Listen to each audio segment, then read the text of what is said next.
حجت الاسلام سیدنا امام محمد غزالی رحمۃ اللہ تعالیٰ علیہ احیاء العلوم میں فرماتے ہیں، ایمان کے بیج کو عبادت کا پانی نہ دیا جائے یا دل کو برے اخلاق سے ملوث چھوڑ دیا جائے اور دنیاوی لذت میں منہمک ہو جائے، پھر مغفرت کا انتظار کرے تو اس کا انتظار ایک بے وقوف اور دھوکے میں مبتلا شخص کا انتظار ہے۔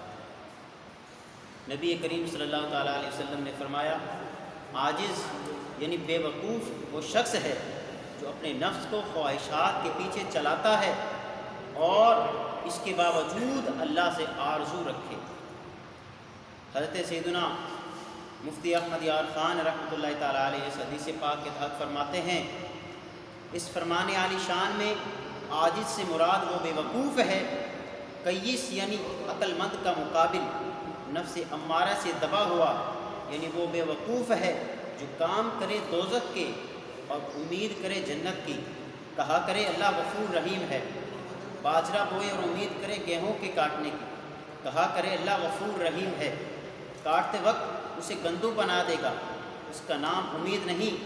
رب تعالیٰ فرماتا ہے، ما غرک بربک الکریم، یعنی تجھے کس چیز نے فریب دیا اپنے کرم والے رب سے، اور فرماتا ہے ترجمہ کنز الایمان، اور جو ایمان لائے اور جنہوں نے اللہ عز و جل کے لیے اپنے گھر بار چھوڑے اور اللہ عز و جل کی راہ میں لڑے، رحمت الہی کے امیدوار ہیں اور اللہ بخشنے والا مہربان ہے۔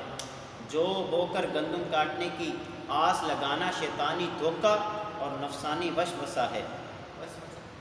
حضرت سیدنا امام غزالی رحمۃ اللہ تعالیٰ علیہ مزید فرماتے ہیں کہ سیدنا یحییٰ بن معاذ رحمۃ اللہ تعالیٰ علیہ فرماتے ہیں، میرے نزدیک سب سے بڑا دھوکہ یہ ہے کہ معافی کی امید پر ندامت کے بغیر آدمی گناہوں میں بڑھتا چلا جائے، اطاعت کے بغیر اللہ تعالیٰ کے قرب کی توقع رکھے، جہنم کا بیج بو کر جنت کی کھیتی کا منتظر ہے، گناہوں کے ساتھ عبادت گزار لوگوں کے گھر جنت کا طالب ہو، عمل خیر کے بغیر جزائے خیر کا انتظار کرے اور ظلم و زیادتی کے باوجود اللہ سے نجات کی تمنا کرے۔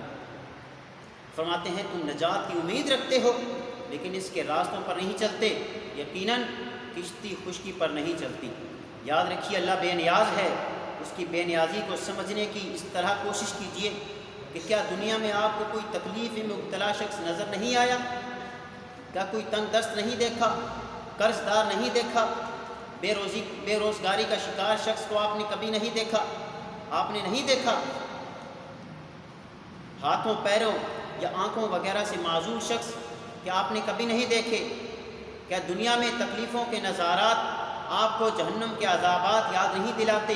یقیناً دنیا کی تکالیف میں اہل نظر کے لیے قبر و آخرت اور جہنم کے عذابوں کی یاد ہے۔ چنانچہ یاد رکھیے وہ رب بے نیاز ہے جو دنیا کے اندر بندوں کو بیماریوں، تکلیفوں اور مصیبتوں میں مبتلا کر سکتا ہے، وہ جہنم کا عذاب بھی دے سکتا ہے۔ اللہ تبارک و تعالی ہمیں عمل کی توفیق عطا فرمائے۔